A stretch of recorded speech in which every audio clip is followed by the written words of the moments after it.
जय हिंद दोस्तों, welcome to my YouTube channel knowledge power Pandey ji के साथ। दोस्तों, पिछले क्लास में हम लोगों ने भारतीय संविधान के भाग 1 और भाग 2 को पूरी तरह से कवर कर लिया है। अब हम लोग आते हैं भाग 3। भाग 3 में क्या है? भाग 3 में हम लोगों का है मूल अधिकार यानी फंडामेंटल राइट्स।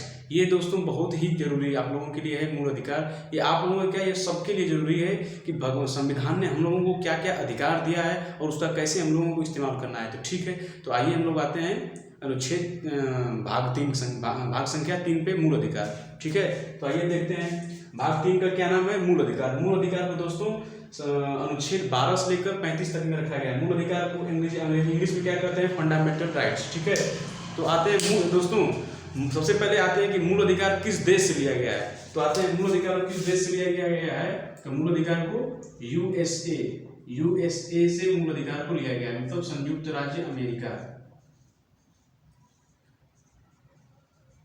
संयुक्त राज्य अमेरिका। ठीक है, मूल अधिकार को किस किस देश से लिया गया है? तो यूएसए मतलब अमेरिका से लिया गया है। ठीक है, अब आते हैं, देखिए मूल अधिकार को नैसर्गिक अधिकार भी कहा जाता है। ठीक है, मूल अधिकार को नैसर्गिक अधिकार भी कहा जाता है क्योंकि ये आप जब जन्म ले लेते हैं तो जन्म के तुरंत बाद ही आपको भी मिल जाता है। तो आइए देखते हैं मूल अधिकार।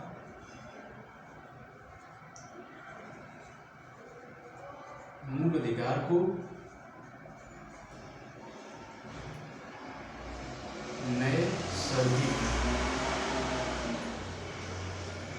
नैसर्गिक अधिकार भी कहते हैं।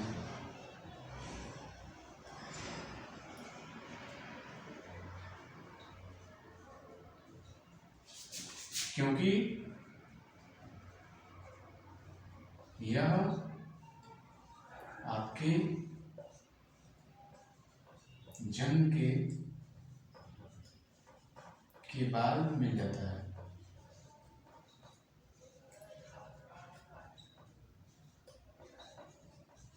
ठीक है दोस्तों, मूल अधिकार भाग संख्या 3 में किसको रखा गया है? मूल अधिकार को अनुच्छेद 12 से लेकर अनुच्छेद 35 तक में रखा गया है। मूल अधिकार को किस देश से लिया गया है? तो मूल अधिकार को यूएसए यानी संयुक्त राज्य अमेरिका से लिया गया है। ठीक है, मूल अधिकार को नैसर्गिक अधिकार भी कहते हैं क्योंकि ये आपके जन्म के बाद मिल जाता है। नैसर्गिक अधिकार किसे कहते हैं? नैसर्गिक अधिकार का मतलब ये होता है कि कोई भी लड़का अगर जन्म लेता है तो उसका तुरंत अधिकार उसके पिता के संपत्ति में तुरंत उसका अधिकार मिल जाता है उसी टाइम। ठीक है, तो इसीलिए इसको नैसर्गिक अधिकार भी कहते हैं। अब हम लोग स्टार्ट करते हैं अनुच्छेद 12 से। अनुच्छेद 12 से लेकर अनुच्छेद 35 तक। तो आइए हम लोग अनुच्छेद 12 को देखते हैं। तो आइए अनुच्छेद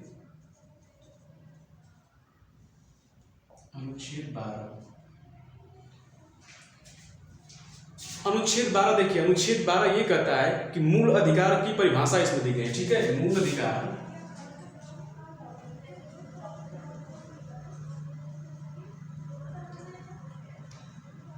अधिकार की परिभाषा,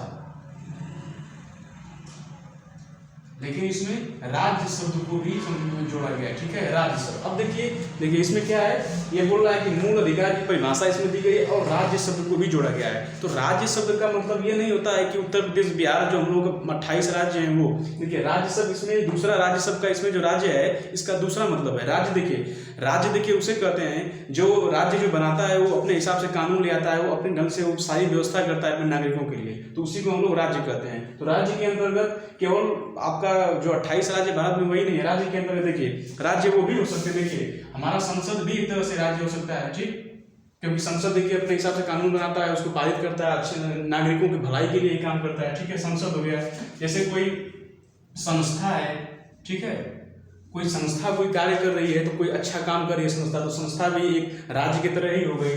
कोर्ट है, कोर्ट मतलब अदालत है, तो अदालत भी अपने हिसाब से कानून बनाता है, अपने हिसाब से जनता को अच्छा करता है। तो संसद हो गया, संस्था हो गया, कोर्ट हो गया।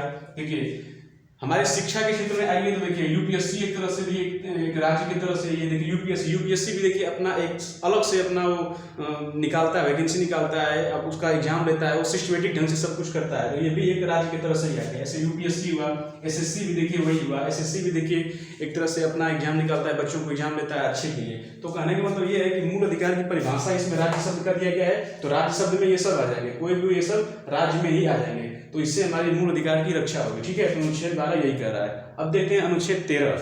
अनुच्छेद 13 देखिए क्या कहता है।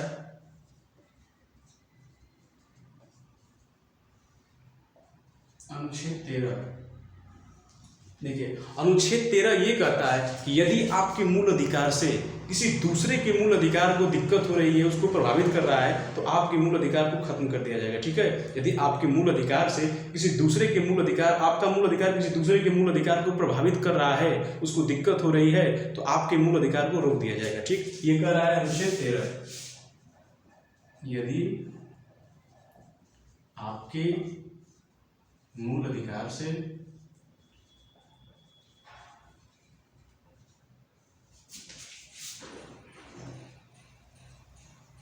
किसी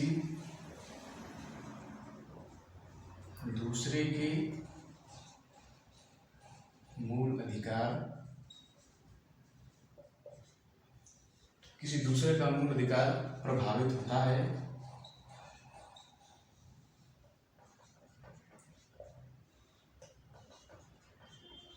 तो आपका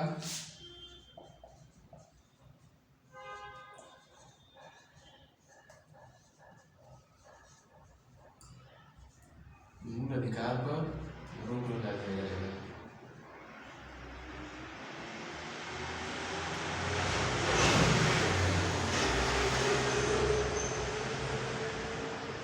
ठीक, ये है अनुच्छेद। देखिए, सबसे पहले भाग 3 में मूल अधिकार को रखा गया है। मूल अधिकार को 12 से 35 तक में रखा गया है। मूल अधिकार कहाँ से लिया गया है? अमेरिका से लिया गया है, संयुक्त राज्य अमेरिका। मूल अधिकार को नैसर्गिक अधिकार भी कहते हैं। अब आते हैं अनुच्छेद 12। अनुच्छेद 12 में देखिए, यही है मूल अधिकार की परिभाषा, राज्य दिया गया, राज्य में आपका ये सब आ जाएगा। अनुच्छेद 13 क्या कहता है? अनुच्छेद 13 में ये है कि यदि आपका मूल अधिकार से किसी दूसरे का मूल अधिकार प्रभावित हो रहा है, तो आपके मूल अधिकार पर रोक लगा दिया जाएगा। ठीक है, अब हम लोग आगे देखते हैं अनुच्छेद 14। देखिए, अनुच्छेद 14 देखिए क्या है इसमें। अनुच्छेद 14, अनुच्छेद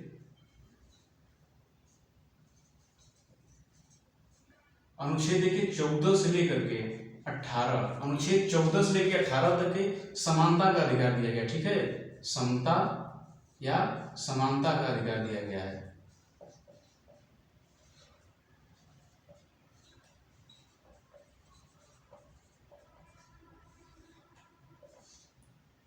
ठीक है, अनुच्छेद 14 से अनुच्छेद 18 14 5, अनुच्छेद 14 से अनुच्छेद 18 को समता या समानता का अधिकार दिया गया है। तो आइए हम लोग स्टार्ट करते हैं अनुच्छेद 14।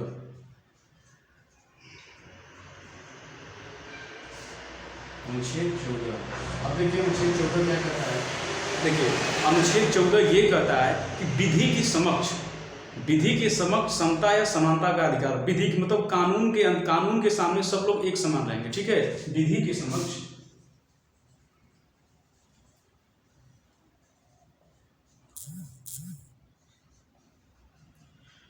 समक्ष समानता का अधिकार।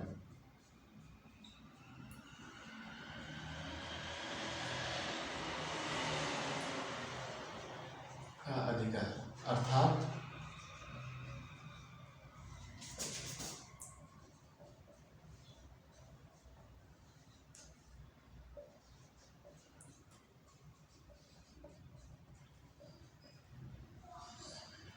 ठीक है, विधि के समक्ष समानता का अर्थात कानून की दृष्टि से सब कोई एक बराबर होगा। देखिए, ये कह रहा है कि कानून की दृष्टि से कोई भी बड़ा आदमी, कोई भी छोटा आदमी, इसमें भेदभाव नहीं किया जाएगा। ठीक है, या तो आप बहुत बड़े आदमी हो या बहुत छोटे आदमी हो, जो भी आप कुछ भी किए हो तो आपको एक जैसा देखा जाएगा। जो सजा उसको दी जाएगी वही सजा आपको भी दी जाएगी, जो उसको किया जाएगा वो भी आपको किया जाएगा। जैसे कोई चोरी किया है तो चोरी की सजा अगर कोई बड़ा आदमी कर रहा है तो उसको भी वही सजा मिलेगी, और यदि आप कर रहे हैं, आप छोटे आदमी हैं, तो आपको भी वही सजा मिलेगी। तो अनुच्छेद 14 क्या कहता है कि विधि के समक्ष समानता करता है, अर्थात कानून में समानता, मतलब कानून में भेदभाव नहीं किया जाएगा। ठीक है, अब आते हैं अनुच्छेद 15।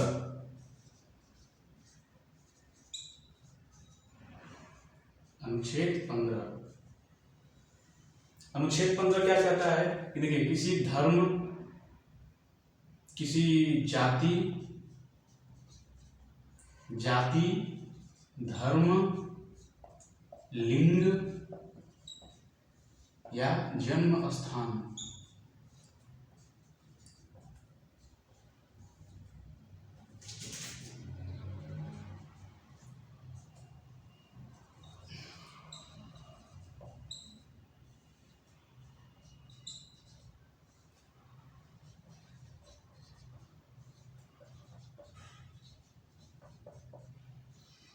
ठीक है। इसमें देखिए क्या कह रहा है कि देखिए अनुच्छेद 15 ये कह रहा है कि जाति, धर्म, लिंग या जन्म स्थान से भेदभाव नहीं किया जाएगा। यदि आप कोई भी जाति, किसी भी जाति से हैं, यदि आपका धर्म कोई भी धर्म है, या आपका कोई भी, आप महिला हो या पुरुष हो या ट्रांसजेंडर कोई भी हो, या जन्म स्थान मतलब या आप बिहार से हो या उत्तर प्रदेश से हो या पंजाब से हो या हिमाचल प्रदेश से हो, कहीं से हो, इन चीज़ों से आपको भेदभाव नहीं किया जाएगा। ठीक है, जो सबको एक समान दृष्टि से देखा जाएगा। अनुच्छेद 15 ये कर रहा है। अब देखते हैं अनुच्छेद 16 क्या करता है। अनुच्छेद 16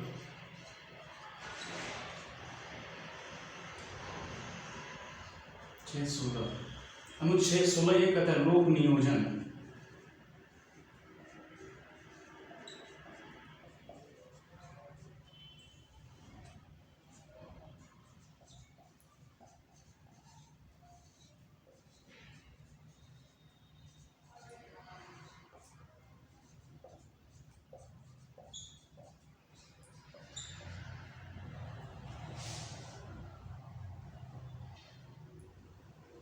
ठीक है, ये देखिए लोक नियोजन, देखिए ये क्या कह रहा है, अनुच्छेद 16 ये कह रहा है कि लोक नियोजन यानी सरकारी नौकरी में समानता रहेगी। या सरकारी नौकरी अगर कोई भी वैकेंसी निकल रही है तो उसमें कोई भी बच्चा फॉर्म डाल सकता है, वो कोई भी उसको अधिकार है, कितना भी बड़े पोस्ट का गवर्नमेंट अगर सरकारी नौकरी निकल रही है तो वो आराम से वो डाल सकता है फॉर्म, उसका एग्जाम दे सकता है। अगर उसकी योग्यता है तो वो उतना पोस्ट पे जा सकता है, वो एग्जाम निकाल कर कुछ भी अधिकारी वगैरह बन सकता है, चाहे कोई भी हो। इसमें लोक नियोजन में समानता की जाएगी, समानता नहीं होगी। ठीक है, इसमें समानता होगी, समान दृष्टि सबको देखा जाएगा। अब देखते हैं अनुच्छेद 17 क्या कहता है।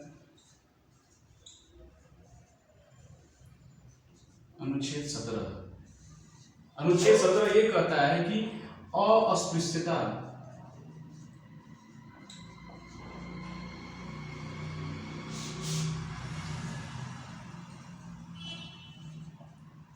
छुआछूत,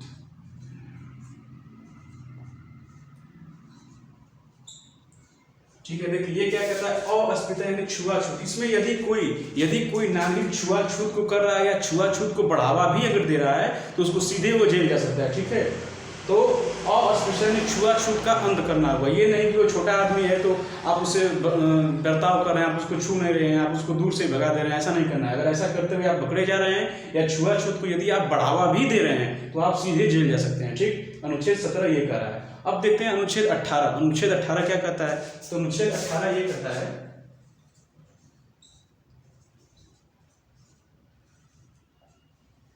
अनुच्छेद 18 ये कहता है कि आपके उपाधियों का अंत किया जाएगा। देखिए उपाधियों का अंत इसलिए किया जाता है, यदि किसी को अगर उपाधि मिल जा रही है तो वो अपने आप को बहुत बड़ा समझने लगता है, इसलिए इसमें यह कहा गया है कि आपकी उपाधियों का अंत किया जाएगा। ठीक है, उपाधियों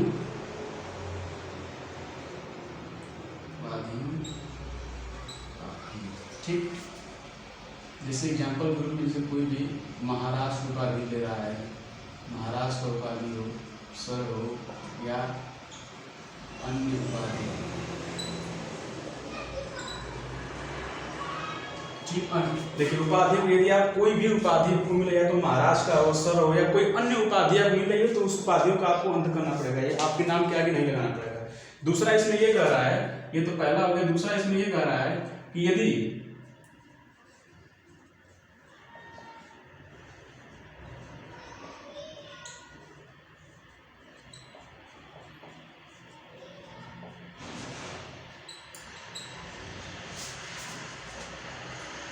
विदेशी उपाधि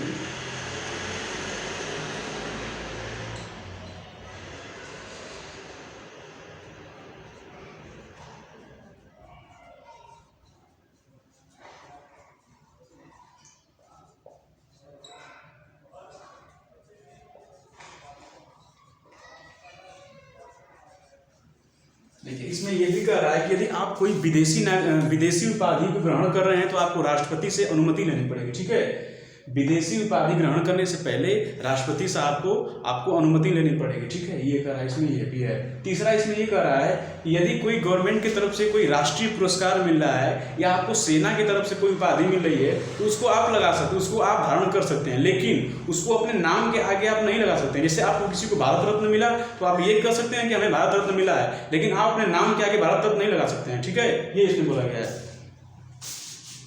तीसरा इसमें यह है कि राष्ट्रीय उपाधि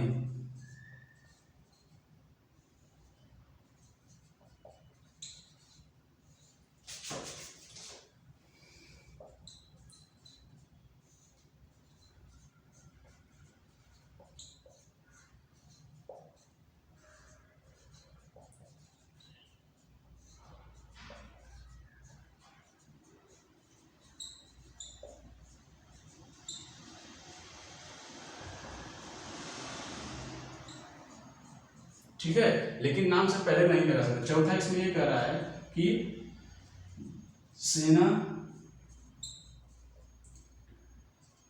द्वारा दी गई उपाधि को ग्रहण कर सकते हैं। ठीक है, सेना द्वारा दी गई उपाधि ग्रहण कर सकते हैं, लेकिन इसको नाम से पहले नहीं लगा सकते हैं। ठीक है, तो आइए फिर एक बार रिवीजन करते हैं, देखिए क्या समय है। अनुच्छेद 12 ये कहता है कि मूल अधिकार की परिभाषा इसमें दी गई है। मूल अधिकार में राज्य शब्द का प्रयोग किया गया है। राज्य का मतलब संसद, संस्था, कोर्ट, यूपीएससी, एसएससी जैसे कोई भी संस्था हो तो उससे आपके मूल अधिकार की रक्षा होगी। ठीक है, अनुच्छेद 13 ये कहता है कि यदि आपके मूल अधिकार से किसी दूसरे का मूल अधिकार हनन होता है या प्रभावित होता है तो आपके मूल अधिकार पर रोक लगा दी जाएगी। ठीक, अब अनुच्छेद 14 से लेकर अनुच्छेद 18 तक ये पांचों अनुच्छेद है, इसमें समानता का अधिकार दिया गया, यानी समान रूप से देखा गया सबको। ठीक है, तो ये आइए देखते हैं कि अनुच्छेद 14 क्या है। तो अनुच्छेद 14 ये कह रहा है कि विधि के समक्ष समानता का अधिकार। विधि मतलब कानून, मतलब कानून की दृष्टि से सबको एक नज़र से देखा जाएगा, चाहे वो बड़ा आदमी हो या छोटा आदमी हो, चाहे वो चपरासी हो या कलेक्टर हो, कोई भी हो, उसको कानून की दृष्टि से सबको एक समान नज़र से देखा जाएगा। ठीक, अनुच्छेद 15 देखिए क्या कहता है। अनुच्छेद 15 ये कहता है यदि जाति, धर्म, लिंग या जन्म स्थान के आधार पर आपसे भेदभाव नहीं किया जाएगा। या तो आपकी जाति कोई भी हो, आपका धर्म कोई भी हो, लिंग आपका कोई भी हो, जन्म स्थान कहीं भी पैदा आप हुए हो भारत में के अंदर, तो आपसे भेदभाव नहीं किया जाएगा। ठीक, अब क्या आर्टिकल 16 अनुच्छेद 16 देखिए क्या कहता है कि लोक नियोजन में समानता, मतलब सरकारी नौकरी में भी समानता आपको मिलेगी। सरकारी अगर कोई भी वैकेंसी निकल रही है कोई भी सरकारी, तो उसका सब हर एक लड़के को एग्जाम है कि वो इसका अप्लाई करे, अपना आगे बढ़े। ठीक है, 17 क्या कहता है अस्पृश्यता का अंत, यानी छुआछूत का अंत करना होगा। ठीक है, या अगर छुआछूत के यदि कोई भी व्यक्ति छुआछूत को बढ़ावा दे रहा है या छुआछूत कर रहा है तो सीधे उसको जेल सकती है, उसको सजा मिल सकती है। ठीक है, अब देखते हैं अनुच्छेद 18। अनुच्छेद 18 क्या कहता है उपाधियों का अंत। इसमें देखिए उपाधियों का अंत इसलिए किया गया क्योंकि एक उपाधि अगर किसी को दिया जा रहा है तो अपने जो उसको उपाधि नहीं पाया उससे वो अपने आप को बहुत महान बनने लगता है, बहुत अपने आप को बड़ा समझने लगता है। इसीलिए अनुच्छेद 18 में उपाधियों का अंत कर दिया गया कि आप कोई भी उपाधि नहीं कर सकते हैं। ठीक है, लेकिन इसमें 2-3 दिया गया है, जैसे आप विदेशी उपाधि ग्रहण कर रहे हैं तो आपको राष्ट्रपति को अनुमति लेनी पड़ेगी। दूसरा इसमें क्या कह रहा है कि आप राष्ट्रीय उपाधि को ग्रहण कर सकते हैं लेकिन अपने नाम के आगे नहीं लगा सकते। जैसे आपको भारत रत्न मिला है, पद्म विभूषण मिला है, कुछ भी मिल रहा है तो आप उसको ग्रहण कर सकते हैं, किसी को बता सकते हैं, लेकिन अपने नाम के आगे नहीं लगा सकते हैं कि भारत रत्न फला आदमी। तीसरा क्या कह रहा है कि सेना द्वारा यदि आपको कोई मेडल वगैरह कोई उपाधि मिल रही है तो उसको भी आप ग्रहण कर सकते हैं लेकिन नाम के आगे नहीं लगा सकते हैं। तो ये हमारा अनुच्छेद 14 से लेकर अनुच्छेद 18 मतलब समानता का अधिकार। अब हम लोग आगे बढ़ेंगे अनुच्छेद 19 आगे बढ़ेंगे। ठीक है, अनुच्छेद 14 से 18 हो गया। अब अनुच्छेद 19 पे आगे हम लोग बढ़ेंगे, इसको अच्छे से आप लोग नोट कर लीजिएगा।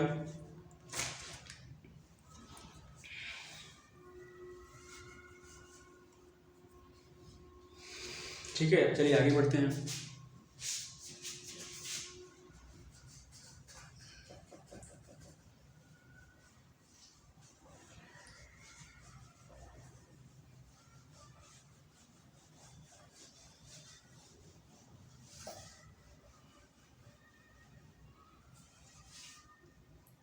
अब देखिए आते हैं कि अनुच्छेद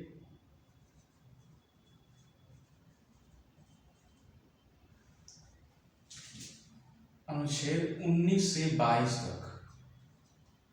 19 तक 22 से दिया गया है स्वतंत्रता का अधिकार। ठीक है,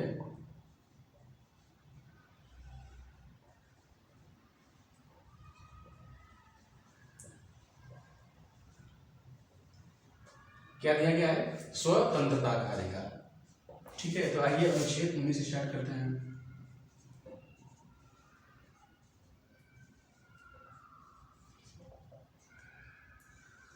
अनुच्छेद 19 में दिया गया है अभिव्यक्ति की स्वतंत्रता।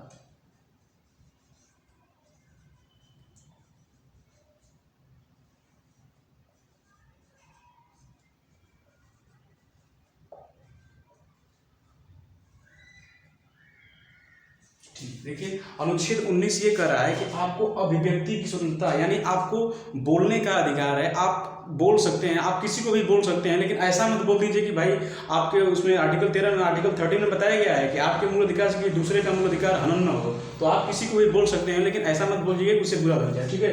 तो इसमें अभिव्यक्ति बोलने की स्वतंत्रता है। देखिए इसमें एग्जाम्पल जैसे क्या है, बोलने की स्वतंत्रता है, बोलने की, और आप मौन रहने की स्वतंत्रता है, मौन रह सकते हैं। जैसे मीडिया क्या है, मीडिया देखिए अनुच्छेद 19, मीडिया के अनुच्छेद 19 के अंतर्गत ही वो अपना बोलती रहती है सबको, मीडिया हो गया। आप किसी का पुतला फूंक सकते हैं, पुतला जला सकते हैं,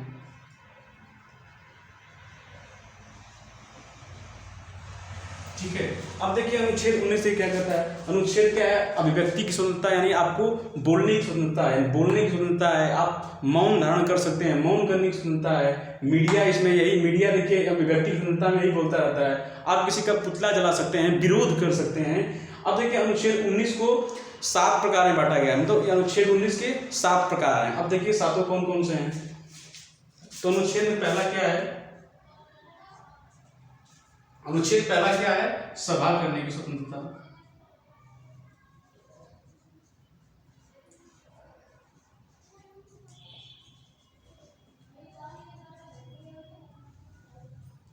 पहला क्या है, सभा करने की स्वतंत्रता।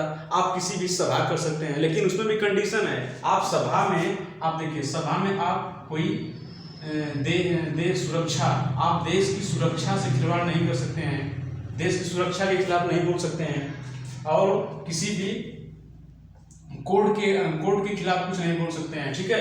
सभा कर सकते हैं आप, सुरक्षा के खिलाफ कुछ नहीं बोल सकते हैं, कोर्ट के विरुद्ध कुछ नहीं बोल सकते हैं, और देश में ये नहीं बोल सकते हैं। हाँ, और क्या है, देश की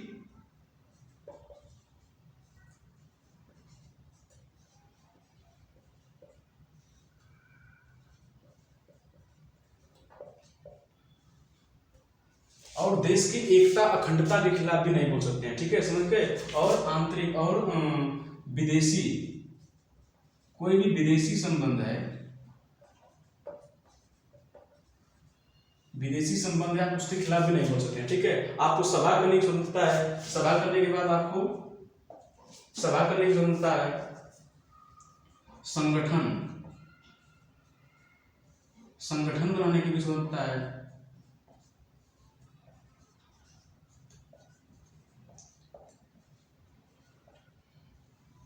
ठीक है। तीसरा क्या है,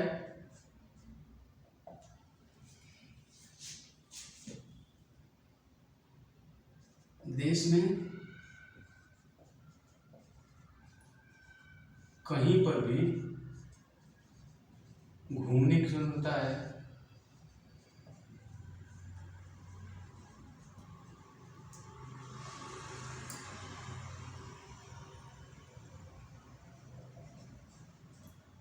बसने की स्वतंत्रता है,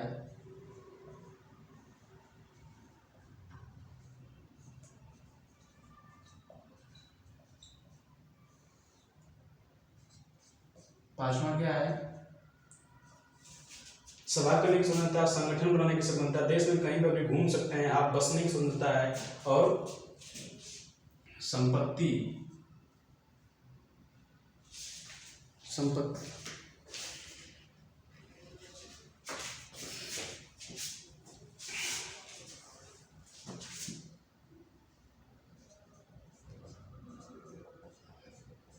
इसमें व्यापार करने की स्वतंत्रता है,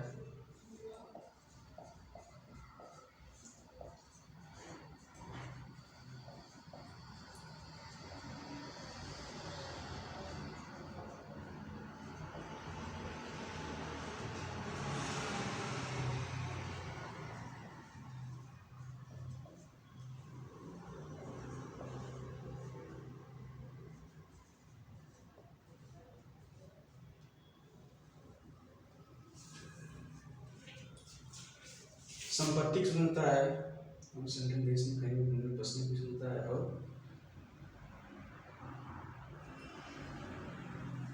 यही सब है। ठीक है, ये पहला क्या है, ये पहला था।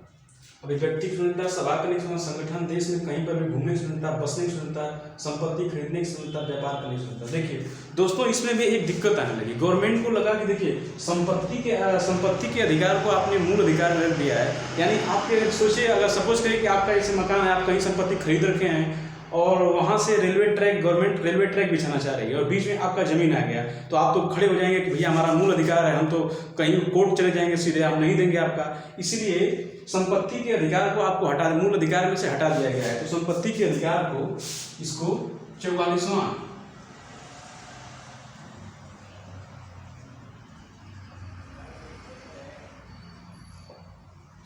संविधान संशोधन करके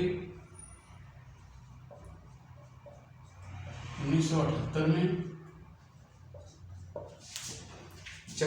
मूल अधिकार से हटाकर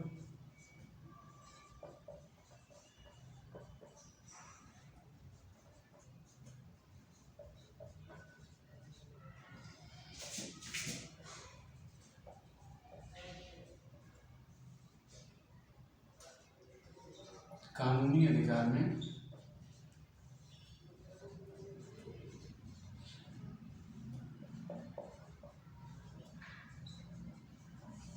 समझ गए। जब आपका संपत्ति के अधिकार आपके मूल अधिकार में था, तो मूल अधिकार में दिक्कत होने लगी, इसलिए गवर्नमेंट ने संपत्ति के अधिकार को मूल अधिकार में से हटा दिया और हटाकर कानूनी अधिकार रख दिया। मतलब 44वां संविधान संशोधन करके 1978 में इसको मूल अधिकार से हटाकर कानूनी अधिकार में रखा गया। ठीक है, तो ये है हमारा अनुच्छेद 19। अनुच्छेद 19 में क्या कर रहा है, अभिव्यक्ति की स्वतंत्रता, यानी बोलने की, मौन रहने की, मीडिया पुतला जला सकते हैं, आप बोल सकते हैं किसी को भी, आप सभा कर सकते हैं, संगठन बना सकते हैं, देश में कहीं भी घूम सकते हैं और बस सकते हैं। आप जब बस सकते हैं फिर संपत्ति खरीद सकते हैं, फिर व्यापार कर सकते हैं कोई भी देश में। लेकिन एक चीज़ का ध्यान रहे आपका, सुरक्षा हुआ, आप सुरक्षा में कोई बाधा नहीं डाल सकते हैं, कोर्ट को कोई कुछ नहीं बोल सकते हैं आप, फिर देश की एकता और अखंडता के विरुद्ध आप कुछ नहीं बोल सकते हैं। ठीक, और विदेशी संबंध के बारे में कुछ नहीं बोल सकती है। ये ना कि आपको प्राइवेसी दी गई है तो आप कुछ भी कर सकते हैं, किसी को अंड बंड बोल रहे हैं, ऐसा नहीं चलेगा। ऐसा चलेगा तो सीधे आपको सजा हो सकती है। ठीक है, तो ये है हमारा अनुच्छेद 31। अनुच्छेद 19। अब देखते हैं अनुच्छेद 20 क्या कहता है। अनुच्छेद 20 भी क्या कहता है। अनुच्छेद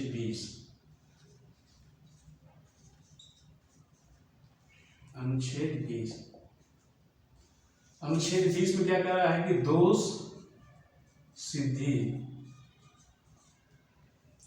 सिद्धि में संरक्षण।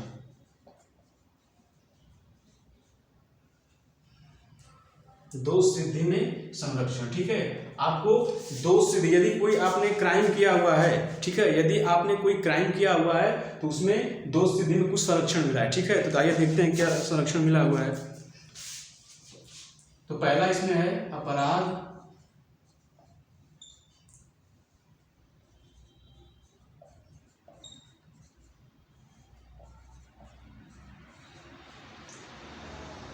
ठीक है, देखिए अपराध के समय कानून, मतलब देखिए जिस टाइम आपने अपराध किया है उसी टाइम के अनुसार आपको सजा मिलेगी। ये नहीं कि आपने 2020 में अपराध किया है और कोर्ट में जाते जाते 2025 आ गया और 2025 में कोई नया कानून बन गया कि दूसरा कुछ कानून बन गया, तो नहीं। लेकिन अगर 2025 में आपका सामना हो रहा है, लेकिन जिस टाइम आपने क्राइम किया है उसी के आधार पे आपको सजा मिलेगी। यानी 2020 में आपने क्राइम किया है तो आपको 2020 के आधार पर ही सजा होगी। ये नहीं कि 2025 में कोई दूसरा कानून बन गया है तो उसके आधार पर सजा मिलेगी। ठीक है, ये इसमें बोला है अपराध के समय कानून। ठीक है, अपराध के समय कानून।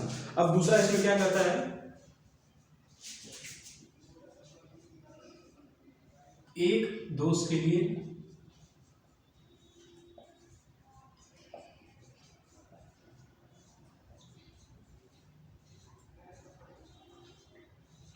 ठीक है, एक अपराध के लिए एक दंड, एक अपराध या दोष। ठीक है। इसमें दूसरा ये कह रहा है कि एक यदि आपने कोई एक अपराध किया है तो उसके लिए आपको एक ही सजा होगी, ठीक है। ये ना कि कोई जैसे आपका एक चालान कट गया, एक दिन में आपका एक चालान कट गया तो आप एक ही चालान, ये ना कि फिर 2 किलोमीटर जाएं तो फिर चालान कट गया, फिर 2 किलोमीटर जाए फिर चालान कट गया, नहीं, एक दिन में आपका एक ही चालान कटेगा, ठीक है। तो वही एक दोष के लिए एक दंड या एक मिलेगा, एक दोष के लिए एक दंड मिलेगा, ठीक है। ये दूसरा कह रहा है। तीसरा इसमें क्या है कि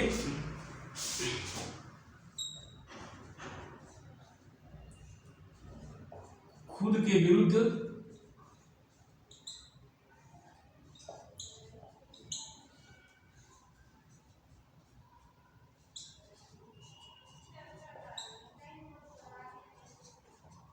तीसरा इसमें क्या कर रहा है कि आप खुद के विरुद्ध गवाही नहीं दे सकते हैं। इसलिए देखते हैं पुलिस जब कुछ पकड़ती है तो बहुत पीटती है कि वो कबूल करती है कि आप तुम बोल दो कि मैंने किया है, लेकिन इसमें बोला गया है खुद के विरुद्ध गवाही नहीं देना है। कोई कुछ भी हो जाए खुद के विरुद्ध हम लोग गवाही नहीं देना है किसी को भी। तो ये है हमारा अनुच्छेद 20। ये दोष सिद्धि में संरक्षण, यानी आपने कुछ क्राइम किया है तो उसमें कुछ संरक्षण देता है। संरक्षण में पहला क्या है कि अपराध के समय का कानून, जब जिस टाइम आपने अपराध किया है उसी समय के अनुसार आपको सजा या दंड मिलेगा, ठीक। दूसरा कह रहा है एक दोष के लिए एक दंड, मतलब जो आपने एक अपराध किया है तो उसके हिसाब से आपको एक ही दंड मिलेगा। तीसरा क्या है, तीसरा जो कह रहा है कि खुद के विरुद्ध गवाही नहीं देना है, ठीक है, खुद के विरुद्ध गवाही नहीं देना है।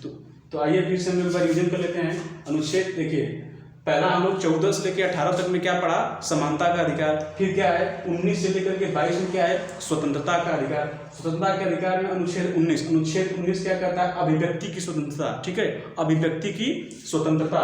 अभिव्यक्ति की स्वतंत्रता यानी बोलने का आपको अधिकार है, मौन रहने का अधिकार है। मीडिया देख लें, मीडिया किस लिए बोलती है, मीडिया को अधिकार है अभिव्यक्ति की स्वतंत्रता की वजह से ही मीडिया इतना बोलती है। फिर क्या है, किसी का पुतला आप जला सकते हैं, किसी का विरोध आप कर सकते हैं, गवर्नमेंट का विरोध आप कर सकते हैं, ठीक है। ये हमारा अभिव्यक्ति की स्वतंत्रता। फिर दूसरा इसमें क्या कर रहा है कि आप सभा करने की स्वतंत्रता है, आप सभा कर सकते हैं। फिर आप क्या है, सभा कर रहे हैं तो फिर आप संगठन भी बना सकते हैं, कोई भी संगठन बनाने की स्वतंत्रता है। लेकिन इसमें एक बात का ध्यान आपको रखना होगा कि आप सुरक्षा हुआ, आप अदालत के विरुद्ध, देश की एकता अखंडता के विरुद्ध, विदेशी संबंध कोई अगर है तो उसके विरुद्ध आप कुछ नहीं बोलेंगे। फिर क्या है, तीसरा क्या है कि आप देश में कहीं भी घूमने की स्वतंत्रता है, आप कहीं भी घूम सकते हैं, कोई दिक्कत नहीं है। चौथा क्या है, आप जब घूम रहे हैं आपको अगर अच्छा लगा तो आप बस भी सकते हैं, ठीक है। पांचवा क्या है, आपको अगर बसने के लिए तो संपत्ति खरीदनी पड़ेगी, तो आप कोई संपत्ति खरीद सकते हैं। जैसे कोई जम्मू कश्मीर में गया, जम्मू कश्मीर उसको बहुत अच्छा लगा तो वहाँ पे अपना जमीन खरीद के आप रह सकते हैं, ठीक।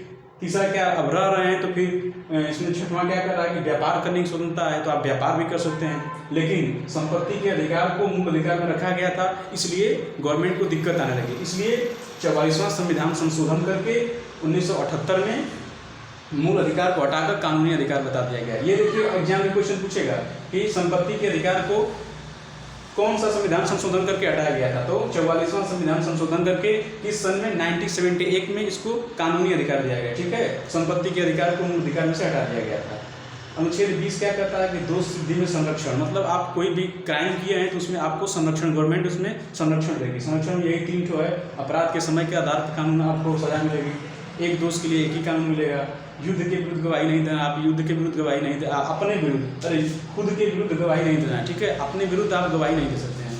तो यही है हमारा अनुच्छेद 12 से 35 तक। तो हम 12 से लेकर के 20 तक पढ़ लिए, बाकी क्लास हम लोग कल करेंगे, नेक्स्ट डे करेंगे, ठीक है। तो इतना आप लोग बढ़िया से रिविजन करिए, ये बहुत ही जरूरी है, इंपॉर्टेंट है, ठीक है। तो आप लोग मिलते हैं हम लोग कल। जय हिंद।